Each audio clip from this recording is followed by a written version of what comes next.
Nanone bakunzi ba Judgment Truth Victory ndabasuhuje, ndanezerewe aka kanya kandi nejejwe nuko Imana ikiturinze, izina ry'Imana rihabwa icyubahiro.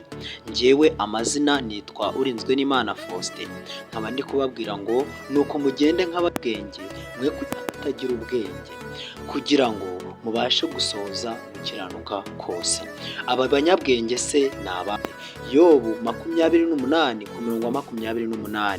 Imana ibwira umuntu iti dore kubaha Uwiteka nibwo bwenge, kandi kuva mu byaha niko kujijuka. Muvandimwe, nuva mu byaha uzaba ujijutse, kandi nubaha Uwiteka uzabaye umunyabwenge. Nyemera mbere yuko twinjira mu byanditswe byera tubanze dusenga Imana. Data wa twese uri mu ijuru, Imana idukunda itwitaho buri munsi, izina ryawe rihabwa icyubahiro. Uyu mwanya tugiye kujya mu ijambo ryawe, ubane natwe mu izina rya Yesu, amen. Rero bakunzi ba Judgment Truth Victory, muhaye ikaze muri gahunda ya byanditswe ngo ukuri kuvugwe. Mbere yuko twinjira mu gice cy'umunsi, ariko nabasogongezaho gake, uyu munsi tugeze mu itangiriro igice cya 23. Ariko mbere yuko nkomeza, ndifuza kubasomera ano magambo ari mu gitabo byakozwe n'intumwa. Ni amagambo avuga ngo mu bihe by'intumwa yashoboye abayahudi guha isumbwa amategeko y'imihango banga Kristo. Muri iki gihe turimo, atera benshi bitwa ko ari abakristo gusuzugura amategeko y'Imana no kwigisha ko ashobora kwirengagizwa ntihabeho guhanwa. Rero ni inshingano ya buri mugaragu w'Imana wese kuvuguruza abo bagoreka mu kwizera ashikamye kandi adabacya, ndetse akagaragaza ibinyoma byabo akoresheje ijambo ry'ukuri. Muvandimwe, ahangaha icyo ngira ngo nkubwire ni uko ibyanditswe byera byahumetswe n'Imana bigira umumaro wo kwigisha umuntu no kumuhugura, ndetse no kumuhanira gukiranuka, kugira ngo umuntu w'Imana abashyitse afite ibimukwiriye byose. Birumvikana ko rero muri iki gihe cya none ibinyoma biriho, ariko bizanwa n'abantu. Kugira ngo ubashe gutahura ibyo binyoma, bigusaba ko ugendana n'ibyanditswe byera. Tumaze gusoma neza yuko umugaragu w'Imana wese, cyangwa ni umuntu wese wahawe inshingano, ni umuntu wese wamaze kwakira ubukristo, agomba kuvuguruza abo bantu ashikamye kandi agaragaza ukuri kw'ijambo ry'Imana. Bivuze ngo rero bisaba ko tubanza tukamenya ngo uko kuri ni ukuhe. Ese ibyo byanditswe byera dukwiye kuvuga ni ibihe? Niyo mpamvu nifuje yuko duhera mu gitabo cy'itangiriro, uko tuzajya dufashwa n'Imana tuzarinda tugera mu gitabo cy'ibyahishuwe. Rero nagira ngo nkwibutseho gatoya, ku munsi w'ejo nabajijeho ibigendanye n'ibyo nari navuze muri video yabanje, ariko uyu munsi nanone tugiye kwinjira mu gice cya 23. Ariko ndagira ngo nkwibutseho gatoya, wowe yenda ushobora kuba ugezeho bwa mbere. Twabonye neza uburyo mu gitabo cy'itangiriro twabonyemo irema, uburyo Imana yagiye irema ku munsi wa mbere, wa kabiri, wa gatatu. Yari imaze kurema n'umuntu, hanyuma umuntu umugore ariwo witwa Eva. Uwo muntu yari yaremye yitwa Adamu. Umuntu aza gucumura. Twabonye neza yuko bajya inyuma Edeni, kugumamo bakujya ku giti cy'ubugingo, hanyuma bajya ku giti cy'ubugingo bakaramira mu byaha. Bivuze ngo abantu bari bubeho, ariko imihangayiko y'icyagahinda by'uyu munsi biterwa n'abandi bantu bikagumaho, ariko kubw'urukundo rw'Imana, Imana yabashyize inyuma ya Edeni. Nyuma rero twagiye tubona uburyo Kayini yishe Abeli, tugenda tubona byinshi. Uyu munsi tugeze ahantu navuga ngo biryoshye cyane, kuko turi kubona umuryango mugari w'abantu. Turi kubona Imana itangiye guhamagara Aburahamu. Aburahamu yaragiye ajya gutura i Kanani, ariko agezeyo twabonye yuko yaje no kubyarana na Hagari, babyarana Ishimayeli. Noneho mu gice cya 22 twabonye Imana imusoreza isezerano ry'uko azabyara umwana w'umuhungu, hanyuma uwo mwana amwita Isaka. Twabonye neza yuko mu gice cya 22 yaje gusabwa noneho gutamba wa mwana. Rero kubabashije kugeranya ibyanditswe n'ibindi byanditswe, twabonye neza ko rura rugendo Isa na Safari ajya gutambwa, ndetse tubona na rura rugendo umwana yajyanye na se ngo babasize abagaragu ngo bajye hari aho njyeho gato.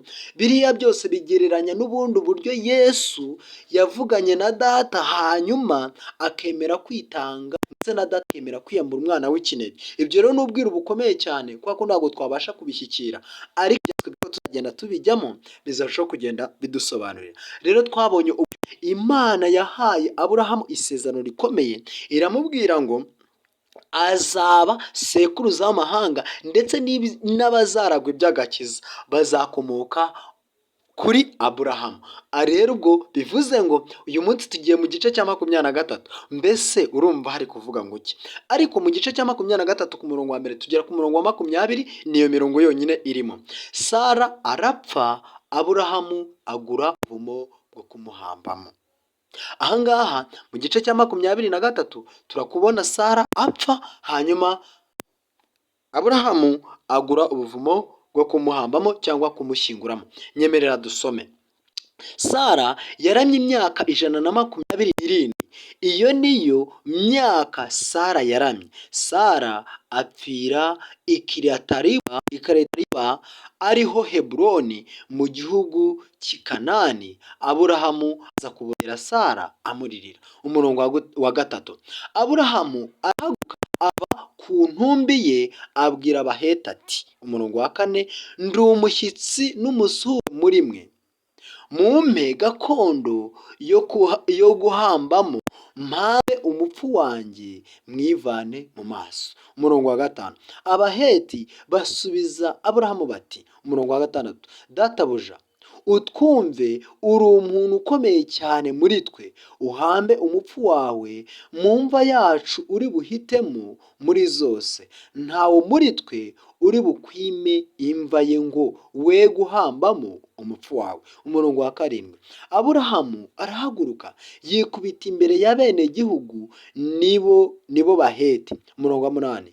Avugana nabo arababwira ati, nimwemera yuko mpamba umupfu wanjye ngo mwivane mu maso, munyumvire, munyingingire Efuroni mwene Sohari ampe ubuvumo bw'i Makipela afite buri ku mpera y'isambu ye, abungurishe hagati yanyu igiciro kibukwiriye kitagabanyije, bube gakondo yo guhambamo.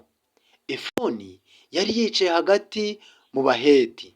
Efuroni Umuheti asubiza Aburahamu, Abaheti bamwumva, abinjiraga mu irembo ry'umudugudu wabo bose ati, ahubwo databuja nyumva, iyo sambu ndayiguhaye n'ubuvumo burimo ndabuguhaye, mbiguhereye imbere y'ubwoko bwacu, hamba umupfu wawe.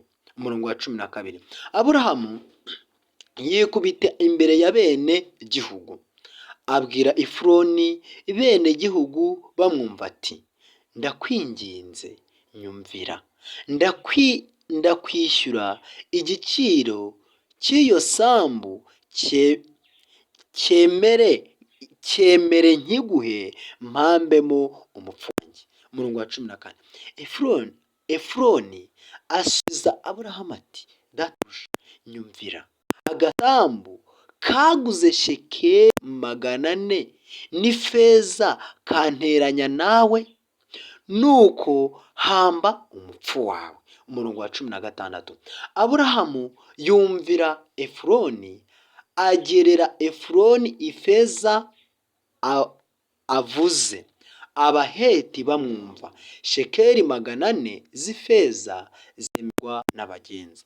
Nuko isambu ya Efuroni yari i Makipela iri imbere y'Imamure, yo n'ubuvumo burimo n'ibiti byo muri yo byose byayigotaga hose ku mpera yayo, bikorerwa Aburahamu kuba gakondo ye. Umurwo n'umurongo wa 18.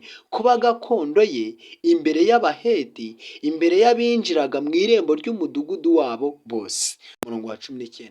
Hanyuma y'ibyo Aburahamu ahamba Sara umugore we muri ubwo buvumo bwo mu isambu y'i Makipela iri imbere Mure ni Heburoni mu gihugu cy'i Kanani. Umurongo wa 20. Nuko Abaheti bakomereza Aburahamu iyo sambu n'ubuvumo buyirimo kuba gakondo yo guhambamo. Rero bavandimwe, murumva nsomye amagambo menshi, ariko amagambo y'akababaro kuri Aburahamu. Aburahamu tubona neza yuko yari afite umugore witwa Sara. Hagari yasubiye muri Egiputa, hanyuma asigaranye na Sara. Igihe kiragera, Sara amaze kumara cyangwa afite imyaka 127, yaje gupfa ava mu mubiri. Aburahamu aramuririra, aramuborogera, hanyuma amaze gukora ibyo, ahita afata umwanya wo gushaka aho azahamba umugore we. Hanyuma amaze kuwubona aramushyingura, hanyuma iyo ibibaye gakondo yo guhambamo iye abantu be bose. Aha ngaha ndumva ikintu twavugaho. Muri make turibaza ngo ziriya shekeri 400 z'ifeza, ese shekeri yari garama zingahe? Ni ukuvuga ngo shekeri muri kiriya gihe cyangwa muri iki gihe cyacu, shekeri yari garama nka 15, garama 15. Ubwo urumva ku bafite umunzani ugiye ugapima, ukapima garama 15, shekeri imwe niko yari imeze. None ubwo shekeri 400 yagombaga kumuha zingahe? Ubwo kugira ngo byumvikane, urafata za shekeri, ishekeri imwe yapimaga garama 15. Ubwo shekeri 8 ni uburyo bw'urutare, ni urutare kera batangaga amabuye. Urumva nko mu Rwanda abantu bazi iby'amateka, mbere habaho ubucuruzi trade cyangwa ubucuruzi bwo guhana. Nimba mfite amasaka ukampa ibishyimbo, nimba mfite ibishyimbo ukampa amasaka, nimba mfite soya ukampa umuceri. Ni ukuvuga ngo ibyo bintu nibyo twitaga barter trade. Ni ukuvuga ngo no muri kiriya gihe ababaga bafite urutare, hari urumva byari urutare ishekeri z'ifeza. Ni ukuvuga ngo yari amabuye yacuruzwaga nyine, ukishyura ayo mabuye, izo feza, hanyuma yagombaga kwishyura ifeza 400. Kandi mu gihe cyacu cyangwa uko twabibara, shekeri imwe yapimaga garama imwe, garama 15 muri hangana yapimaga garama 15. Ubwo bivuze ngo yagombaga gufata izo 400. Tuza kujya mu gihe ufashe shekeri imwe yapimaga garama 15, hanyuma ugahita ukuba 400.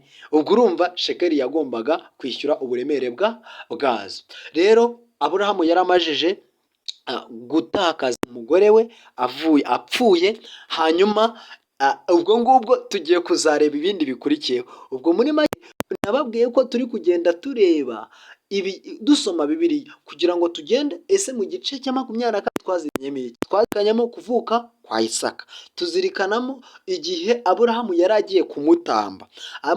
Agiye kumutamba, twabonye neza yuko ntabwo yari we watambwe, ahubwo hatambwe umwana w'intama. Icyo gihe ubwo ngubwo duhita tuhakwira yuko ntabwo abantu bari bemewe gutamba. Ubwo bivuze ngo abantu bari bemerewe gutamba inyamaswa. Iyo nyamaswa cyangwa iyo ntama yashushanyaga Kristo uzakuraho ibyaha by'abantu. Rero n'ubundi muribuka ko mu itangiriro twabonye neza igihe Abeli na Kayini bari bagiye gutamba, bari bategetswe gutamba ibiva amaraso, ariko Kayini yifuza gutanga ibiva amaraso. Bivuze ngo nta gitambo cyari gishyitse, kubera ko iki gitambo cyashushanyaga ibizakuraho ibyaha, cyashushanyaga Kristo uzakuraho ibyaha by'abantu. Bivuze ngo rero na hano mu gice cya 22 turabonamo neza ibigendanye n'uburyo igitambo Kristo cyagombaga kuba kimeze, cyangwa turabonamo uburyo abantu bashobora kuzamura inyigisho yo gutamba abantu ariko ikaba itemewe. Nyamara na Aburahamu ari we sekuruza w'abizera, kandi twabonye ko kwizera kwe ndetse n'imirimo byagendanye, kuko kwizera kutagira imirimo kuba gupfuye. Yabashije kwizera Imana, hanyuma yemera kugeragezwa, ajya gutamba Isaka, ariko ku mwanya wa nyuma ntabwo nifuza ko utamba abantu, ahubwo dore igitambo gishushanya uzaza gukuraho ibyaha by'abari mu isi. Niyo mpamvu rero muri uyu mwanya ahangaha ubuzima bwa Sara nakereza ko tubugarukirije mu gice 23, aho Sara yapfuye hanyuma agashyingurwa. Igisigaye rero ni uko mu muzuko w'abakiranutsi nawe tuzamubonamo. Rero ahangaha mwize kugira amahoro n'imigisha by'Imana. Hanyuma mu gice cya 24 tuzareba uburyo Isaka yagiye kurambagirizwa hanyuma akabona umugeni, ndetse tuzabona byinshi. Reka rero dusoreze ahangaha icyo twabona muri iki gice cya 23 kihe. Ahangaha icyo ngiye mbasha kubonamo ni uko Aburahamu yaririye umugore we.